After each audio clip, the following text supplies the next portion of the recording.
Hello, everybody. Sorry for the hiatus. Also, we were supposed to start this about 5 minutes ago, but I was catching Pokemon.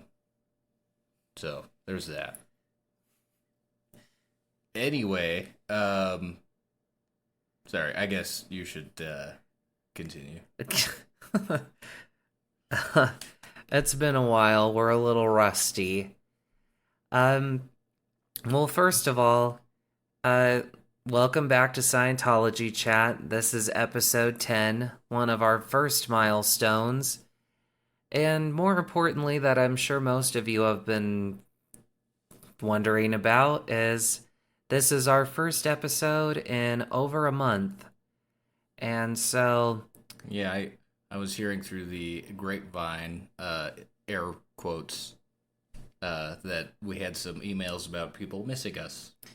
yeah, the those of you who sent emails letting us know that you appreciated the show and wanted to know if we were coming back, or I got a message from somebody asking if we had moved somewhere else.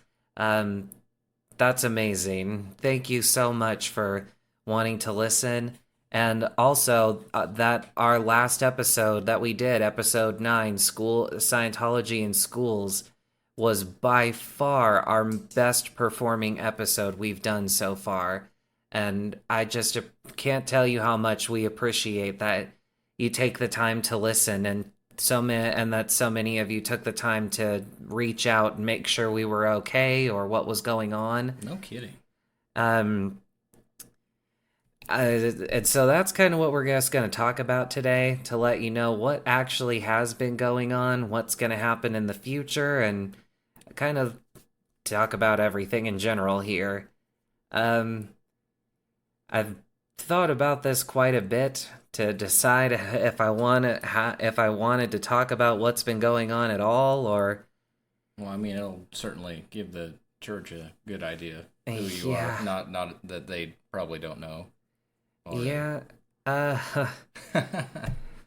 so this is basically what's going on. Um, the reason that the show had to stop for a little while is we had to deal with quite a bit of things here. The biggest one and the biggest disruption, and what I have been trying to decide on if I wanted to talk about it at all, is that in 2021 I got pulled over for a DUI, and I fought that charge for 2 years, almost 2.5 years. Um, and I rejected deals that the prosecutor were offering me for a lesser sentence because I believed that the police officer was lying. And so, Which because, I will say, as a third party observer and having, I guess, intimate knowledge of this case and all of that, it certainly seems like you got fucked. yeah, I do feel like I got fucked, but I won't bore you guys with the details on that. The long story short is that because of what happened and the nature of how I fought that charge, the state decided to be not so lenient, and I have to sir and so starting in March, I began my jail sentence, which is carried out over weekends. Which is why there will not be episode Sundays. Yeah, for the time being, that will not happen, but the show will resume again. Well, I guess we could probably just talk about it later. But did you want to do like Mondays and Thursdays, or because I don't see Yeah, you after work Friday? nope. Yeah, Okay, well, yeah, we'll iron that out later. we'll figure out a plan. So, like I said, because of the nature of what happened and the nature of how I fought the charge, um, I actually have to serve 40 weekends. 40 weekends. Um, yeah. How do you say that in Spanish? What's 40? I honestly don't All know. right, never mind. That's not important. Yeah. Uh, so I've already served 5. We'll be serving number 6 shortly. And to be honest, for a while, doing the show seemed there was so much else going on top of everything that was part of the fallout of everything that's changed because of jail and court and this, that, and the other. And also because the same reason I didn't really know if I wanted to talk about it and be honest about what was going on today is that for a while I've been feeling so embarrassed about all of it. And the more that I thought about it, the more I've been sort of realizing that, and the reason that I'm being honest with everybody now about what's going on is that I'm certainly not perfect. In all the time that we talk about the show and all the things that I've told you guys about Scientology and what it's taught me and the things we've discussed and how the theology works and the religion, is not to say that I follow it and do a perfect job. That is absolutely not the case. And as much as I want to tell myself that I'm not embarrassed about what I have to do for the mistake that I made that time ago, because to be fair, I was drinking and driving the night that I got pulled over. That wasn't the nature of what I was accusing the police officer of lying of. I never denied that. If I wouldn't have made the choice, I wouldn't have been in the position for the police officer to be able to lie. But I'm hoping that, as we talked about, Scientology is all about tools where when you're at your lowest point and you make mistakes and you fuck up in your life, like we talked about in the Breaking Points episode, Scientology doesn't tell you to put your faith in somebody else, beg forgiveness, and hope that a divine power is going to turn it all around for you. Life sucks, and sometimes it sucks for a long time. For me, it's going to suck for the next 35 weeks, and possibly longer than that. Except for when we're doing the podcast. Yeah. Um, and while I've been in jail and outside and thinking about all of this and thinking about talking to you people about it and trying to reconcile the fact that I didn't want I was kind of afraid to be honest about what was happening because I was afraid that it might make people think less of me or be less interested in what I have to say because I have fucked up. That I mean, Well, I mean, that was a worry in my mind, even if it might not have been valid. who doesn't fuck up, right? Yeah, that's true. I mean, that's certainly to a certain degree, but I mean, shit Yeah, shit happens. and yeah, and like I was saying, and what like we talked about in that interview, none of us are perfect, and when we fall and we fuck up, we have two choices to make. We have to make a choice on if we want to pretend like we want to get better and say that we're going to change and pretend and suffer our way through continuous problems and continuous failures, or we have to choose if we're going to truly try to do better and get through it and recognize the wrongs that we've done and accept that we've fucked up even when other people fuck us over. And believe me, you are talking to a person who knows more about that than a lot of others might. And and that is what Scientology is, to me at least. Maybe not to all of the people who listen, but to some of you who I've talked to. And You should do like speaking gigs, you know yeah, I wish. that? Maybe one day. But Sorry, I didn't no, I didn't mean to. that's you didn't. I was just the more I think about it, and the more it just because most of you know I have been a Scientologist for almost 10 years now. And actively practicing, maybe not every day, not as well as I wish I would have, or especially in hindsight, to try and prevent myself from getting to the point that I was at where I was drinking in the first place. I've I fully admit that over a certain period of time when I was very sick and very alone and didn't have a very close relationship with any of my family, I left North Idaho and came to Utah by myself, not knowing anybody here. I loaded basically everything I have into my car and left and came here to Utah where I didn't know anybody. And I started out living in my car, not having really a place to go, sleeping in the parking lot at a Walmart, and then through working for DoorDash, as bad as it was, I saved up enough money to get an apartment and worked so hard to get my life together. And I got an apartment. I got my first car that was able to pay for myself. The car I drove here in was a car that was just a beater with a heater is the best way to put it. So the other one is the one you have now? The gold Prius, the one that I wrecked. Oh. Yeah, the one. Yeah, I now have a different car than the one as I just said. I wrecked my first one. So this is kind of there's a purpose to this story if you follow me through the rest of it. And for the longest time when I got here, I was doing such a good job at not drinking, working really hard because I was putting everything together again. Well, this isn't where you meet me, is it? No. Oh, okay. Oh, No. thank God. This is about 7 years ago. And Oh, so okay. for years when I got to Utah and I started to put all of this together, I was using what I had learned in Scientology to do it. I was already using self-analysis back then. When I was sad, I was doing it. When I was alone or scared, and believe me, there were times I was very scared sleeping in the parking lot of that store.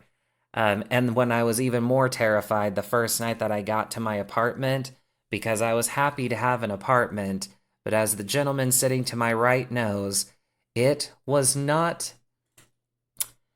it was not the nicest building, to put it mildly. Why I believe when we went over there in my mother's car to help you move out, there was a couple sitting out front with a police officer talking to them. Yeah, And they looked like they might have had substance abuse issues. yeah, I don't want to say that definitively. I'm not a licensed physician.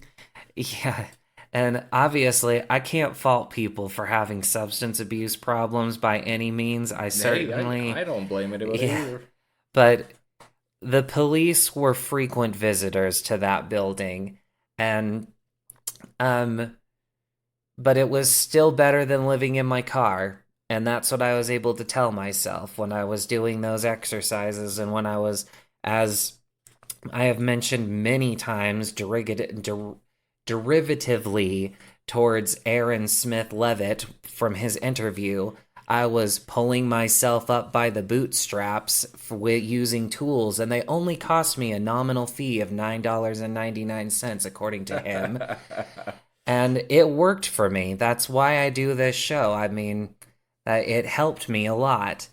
But this is where things get a little closer to why I have to do this jail time. So I worked so hard and was getting all that shit together. I had pulled myself so far up, and I was finally feeling good and felt like I was putting my life together.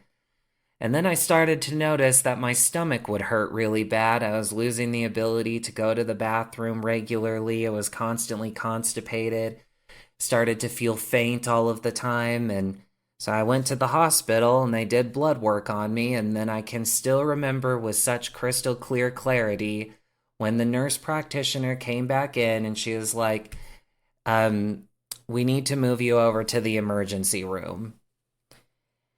And she wasn't going to tell me why, and I was like, what's going on? I need to call somebody if something bad is happening. I need to know.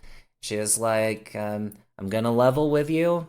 We did your blood work, and I can't remember what the number was. I've always remembered it in my head that that she said something like your L numbers or something like that. L. Ron Hubbard. No, yeah, it was. I can't remember what it is. It was L numbers or something in my blood work. And she says, we need to get you to the emergency room so we can do further tests because it looks like it's either pancreatitis or pancreatic cancer.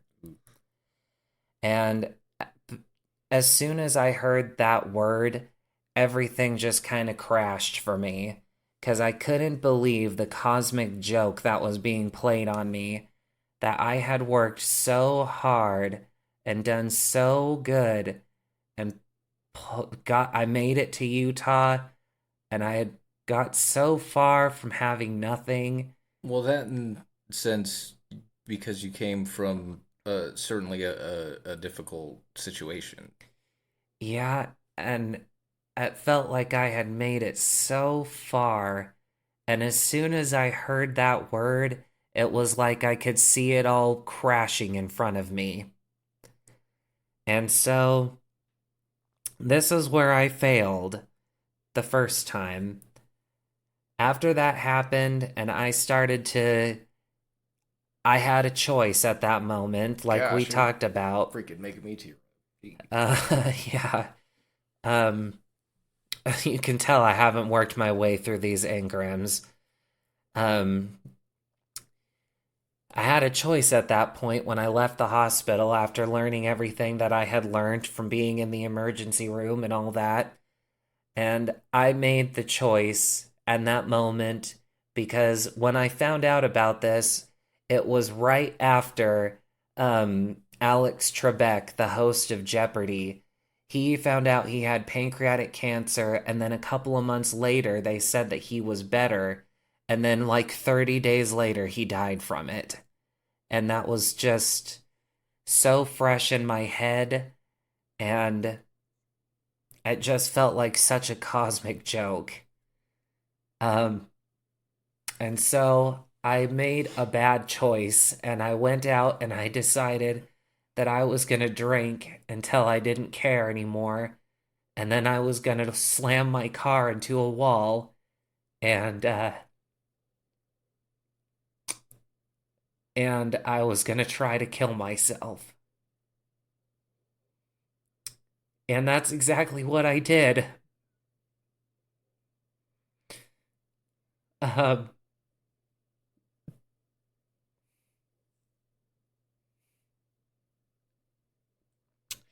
Somewhere in West Ogden, I can't remember where. Um, or East Ogden, actually. Ogden in Yeah, general, it doesn't matter. but somewhere in the hills over on the east side of Ogden, I was drinking and just kept drinking, and finally I reached the point that I was trying to get to. And um I had my wits enough about me that I never got pulled over. I never got stopped or anything. I was driving well enough. And there was finally the point where I felt like I didn't care enough anymore. And so I did. I took my car and I drove it straight into a concrete wall. And I have absolutely no idea because I've shown Rory the pictures of my car looked like, and I have no idea how I was fine.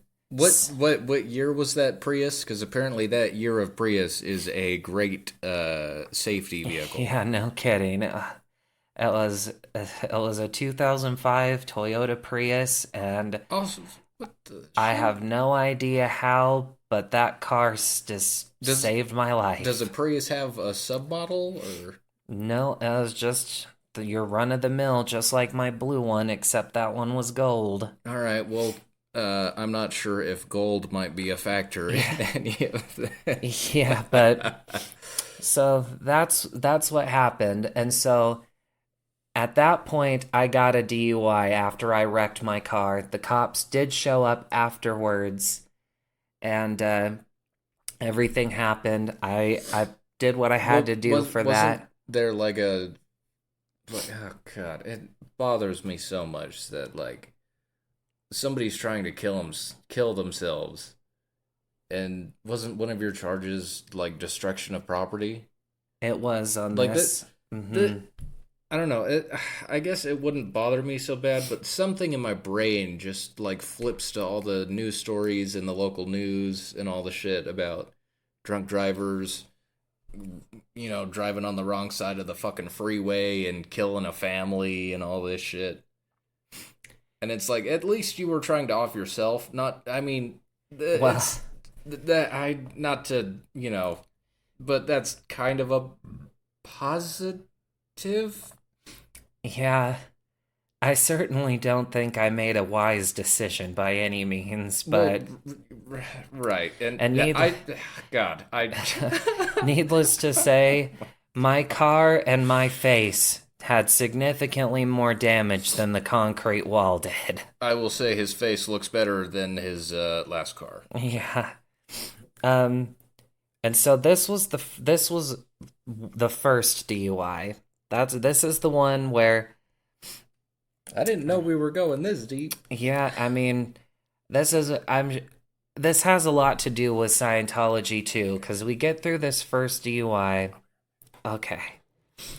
Get through the first one, and that's what happened. That's what led me to that point. That's the bad decision I chose to make, and I paid the price for it. And then we get to later on, and this is getting us closer to where we are now.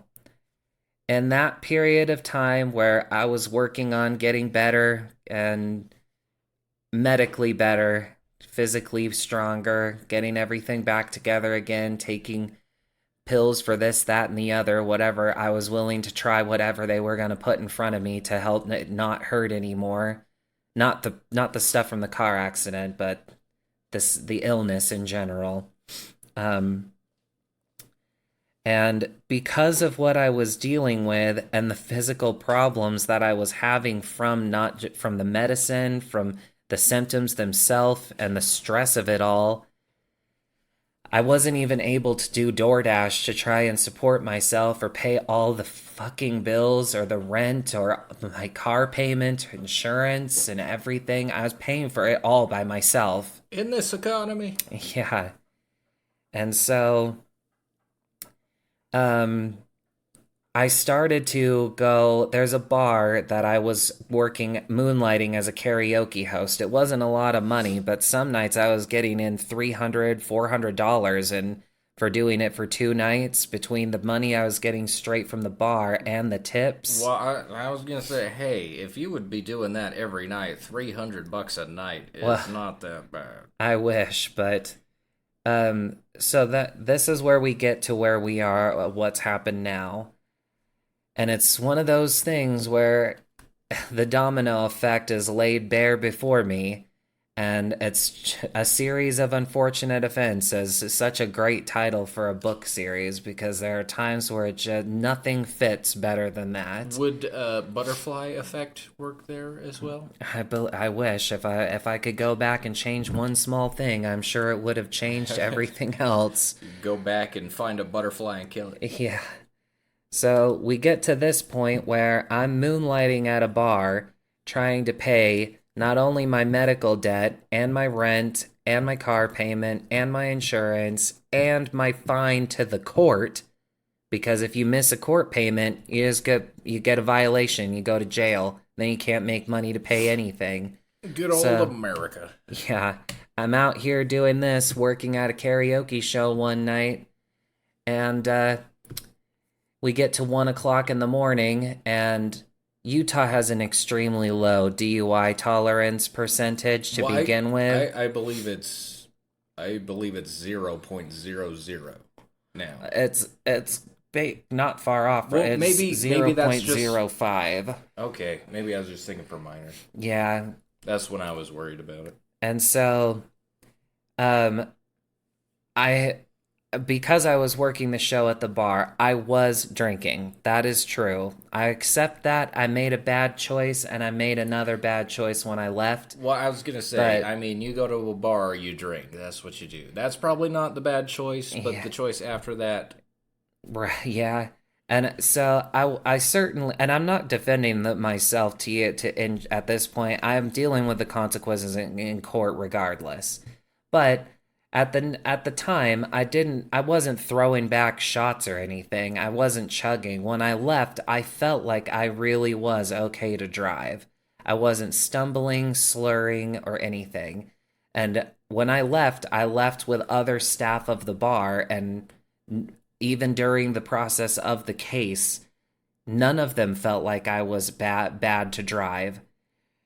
But I got in my car and I went to pull out of the bar parking lot, and the police officer who I accused of lying was 2.1 miles away from me at 1 o'clock in the morning with my car's LED halogen lights shining directly in his face from 2 miles away. Halogen? The bright ass blue, the ones you always harass me about. Oh, yeah. Uh, If you have LED lights on your car, I have something against you. yeah. And from that distance away, he said he saw me made an improper lane shift that I turned out into the far left lane of the 4 lane thoroughfare. And so he followed my car for 4.5 miles. And then when I was about to cross the city limit into out of his jurisdiction, he pulled me over at that point, breathalyzed me, and arrested me for a DUI. And that is the charge that I've been fighting for the last 2 years. I made one original bad decision after doing so good for so long in a moment of weakness where I knew I had other tools. I had other ways that I could have dealt with that. And that's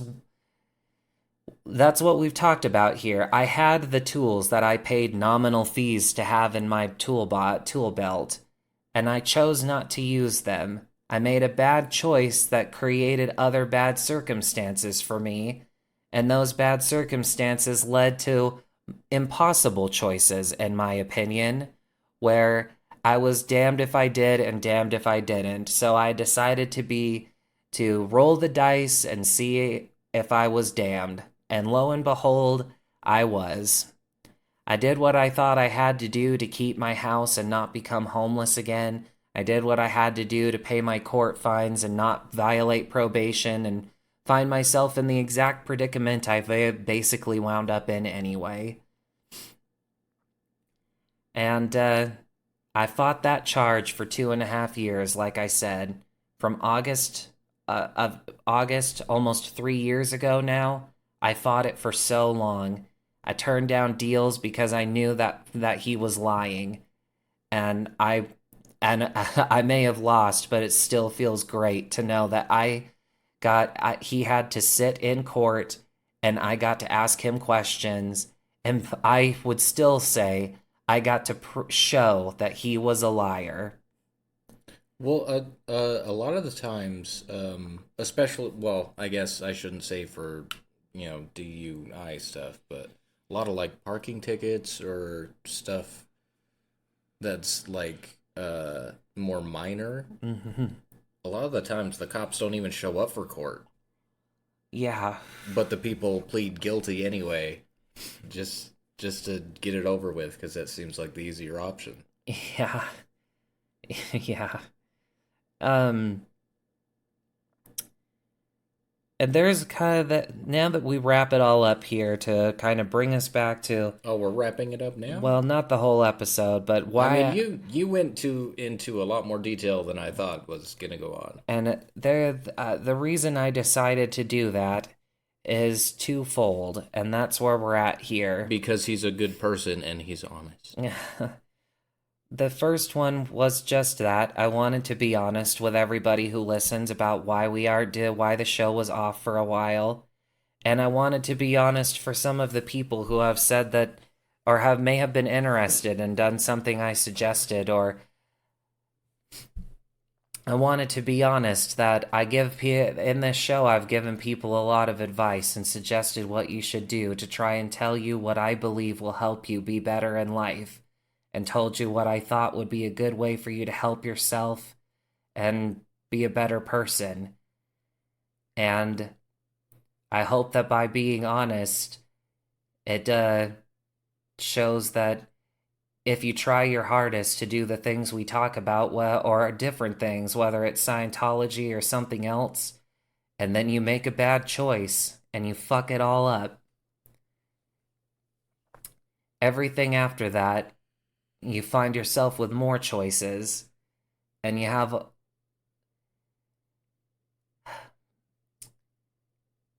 And when you have those and you're looking at them, or you make a bad choice and you sit and reflect on them, I hope that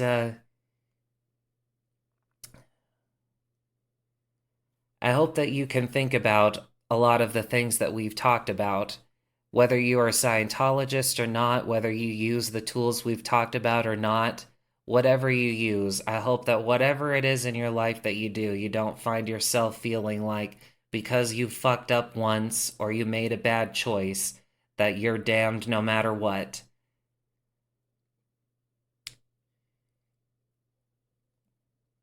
Anything else? Yeah, there are tools, and I hope that you guys use them. That's why I do this. That's why I try to help people. That's why I try to share what I believe about in Scientology and Dianetics. You can pick yourself up by the bootstraps. I've done it many, many times. I've pulled myself up and pulled myself up and over again. And maybe one day I'll pull myself up, and when the choice is presented in front of me, I won't make the wrong one again. But if I do, I'll still know that one day, when I get myself back up again, I will be better. And I hope that you guys continue to listen. And throughout this story that I told you guys about what's happening and why, I hope that I didn't make the wrong choice today. Um, Well, I think being honest and, personal things that you're willing to share, any of that, good for you. Because there are a lot of things that I would not tell to a lot of people, yeah, especially people listening to me on the freaking internet. very true. And there are two reasons that I was afraid to talk about this. In addition to the reaction of some of the people who listen to the show. The first one, Although I don't think the reactions won't be that bad. I mean, I'm sure there'll be plenty of sympathy and yeah, understanding. You know, and believe me, I'm glad that you said that because, understanding is the most important thing, by the yeah, way. I truly want to say this as well. I didn't tell this story because I want anybody to pity me. I hate pity more than anything. I hate people feel. That's why I don't normally talk about things like this outside of auditing sessions or or things of that nature, because a lot of people, and we have to be honest with ourselves about this. I've certainly done it, and many others do as well. A lot of us want to use the worst things that have happened to us and the bad choices that we've made not to try and improve ourselves, but to try to make others feel bad for us. And I don't want any of you to feel bad for me. We've talked about the tone scale and the company we keep, and that the people you surround yourself with pull you up or drag you down the tone scale. And when you try to make other people feel bad for you, you are pulling them down the tone scale instead of using those people to pull yourself up. That's a choice that you have, and I hope that you make the right one when it's your turn.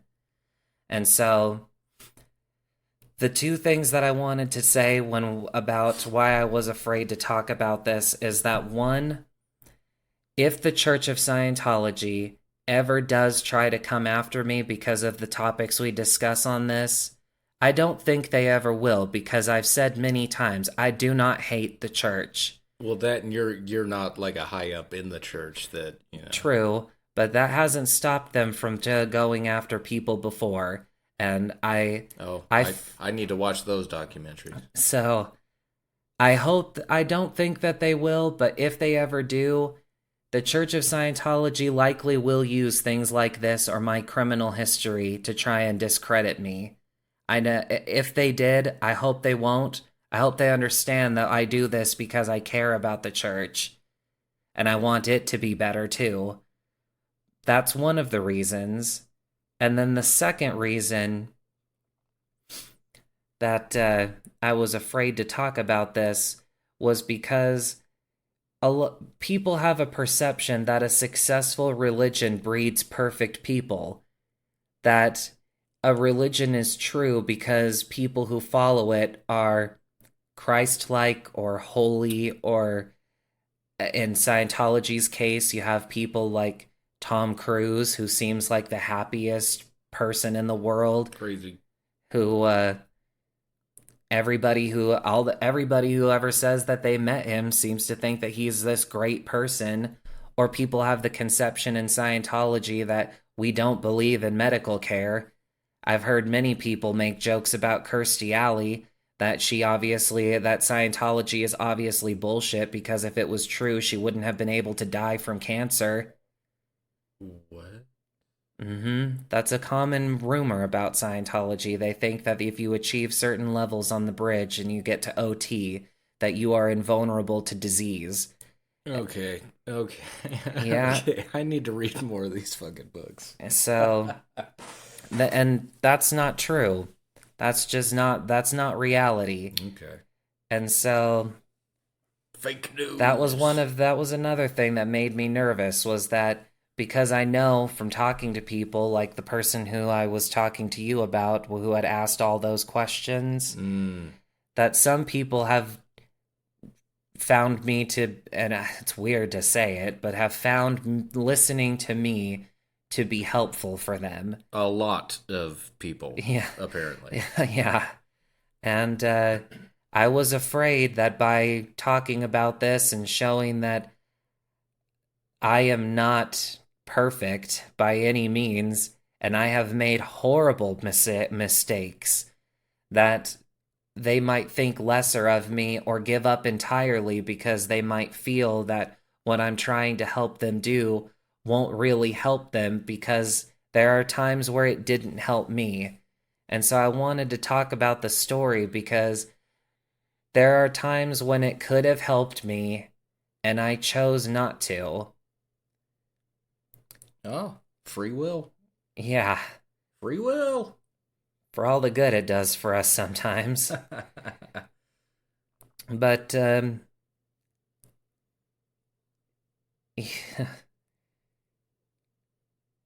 Take your time. yeah, I hope that this has been an illuminating experience, for good or for better or for worse. I'm not a perfect Scientologist. I know the materials, I know the books, I know what it can do if you use it right. I know what I've read, I know what I've seen, I know that I've helped people. He's also watched, as I recall, more World War II documentaries than Yeah, any person you I know. think that's probably true. Because I thought I saw a lot, but Yeah, you know a lot of shit that I don't know. and as we've discussed before, for better or worse, I have an extremely good memory. And even though I know all of that, I will have to deal with all of the times that I remember that I didn't use them. And it's not that the church failed me. That's not like, and that's one of the things that makes Scientology as a faith different from others. It didn't fail me because I didn't have enough faith in a superior being, or I didn't have enough faith in a divine plan for myself. I didn't have enough faith in myself to begin with. I didn't have enough faith to have strength, and I didn't have enough faith in myself to apply what I knew would work. And so I resorted to something that was easy. I resorted to giving up on myself. I resorted to making a bad choice to end everything. How? Wait. So how long after that did we meet each other? Uh, we met towards the end of my regular doctor's appointment, so it would have been, Oh, okay. So that was a little while yeah, after. because we met after the second, the fateful one with the lying cop. So the first one would have been 2 years before that. So we would have met about 2.5 years after the first one, the one where I Oh. wrecked my car. All right. Well, all right. Not as my memory is fucking horrible. Yeah. Um. Sorry.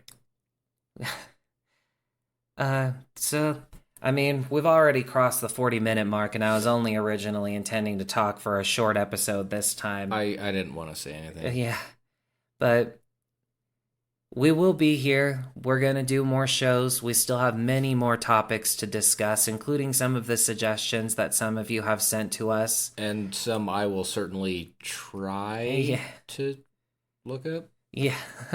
I have seen some emails, although I don't I don't even remember which ones. Yeah. So I have seen some emails. Right. Um yeah, and I'll tell you about, if you've listened to all the episodes, you might remember that I talked about how what led to me not being in the Church of Scientology in the first place was that I was trying to run a program in the very jail I now find myself in on weekends. Oh, And it's the same one? yeah, and Fuck. when I'm there, I have found, when I talk to people, some people in there, whether it's out of boredom, curiosity, or whatever it is that drives them, they weren't going to let me teach the course in the jail, but now they can't stop me from talking to people since I'm locked up in there with them. So I might have more to tell you about this down the line, because as I was telling him earlier, in my third weekend when I was there, and I let it slip that I was a Scientologist, quite a number of people were very interested and had quite a lot of questions about it. So, if you're interested in that, feel free to let me know. If you have any questions or anything you want to talk about, we do have a couple from the month that we were gone that I need to research and find answers for before I answer them. I need to interpret the materials that you're asking me about for myself because I don't pretend to know every word of every book in the Church of Scientology by any means. But I will answer those questions when I can find and give you my honest answer and my interpretation of those that you've asked about. Um And then I'll be here in the background, just yeah. a fly on the wall, Yeah, listening, looking, watching, right. speaking out when I feel the need to. um yeah, if you have any questions, anything you think of, comments, concerns, whatever, Scientology chat, all one word, at gmail.com. Our podcast is now available on Apple Podcasts. It took forever for them to let us get on there, Ooh. but we are on there now. So Yay. if you've been listening to us on a different one, but that's your primary one, you can use that. You can find us there now. Or, I mean, if you're listening to us at all, you could do us a favor and just listen to us on every single platform Yeah, if you want. no kidding. Um, yeah. Was there anything else that you wanted to say? Yes, I wanted to add spoiler alert. I mean, it's not much of a spoiler, but if anybody hasn't seen Fallout, the new TV series based on Oh the yeah. video games, there's a character called Maximus who does something wrong, which you, if you watch it, you might assume what I'm talking about, but I promise you don't. Yeah. But what he does is he keeps lying and Yeah. he's dishonest and he just keeps going. And good fucking god, this guy next to me, he he came honest at some point, so Yeah. Yeah. sorry. That might have not been the best thing to add. But Well, hey, question everything, read books, stuff like that. I don't remember what I fucking used to say. Yeah, it's been a while. Oh, question everything. Yeah, Yeah. Science Channel, old logo used to say question everything. I haven't not had cable for a long time and haven't seen the Science Channel for a while, but I do not think they still say that, and that bothers me because it's the same shit. Like when like teachers and shit, like when you're growing up, like no, question everything. Fucking do your own research, all that shit. Now that's a bad thing, guys. Yeah. Just listen to the experts, air quotations. Right. Anyway, um, definitely agree. Question everything, like always. Question what I say. Question what you hear others say about ooh, everything. yeah. And yeah, the Fallout show is definitely worth watching. It's amazing. It's like it reminded me of a Tarantino like series, kind of Yeah, like Kill Bill, but not movies. yeah, that it definitely does feel very Tarantino. But thank you guys for listening to us again, and thank you again for the messages. I hope that you continue to listen, and we will be back next week. Um, yeah, thank you again. Have a good rest of your night, and we will see you next week. Bye.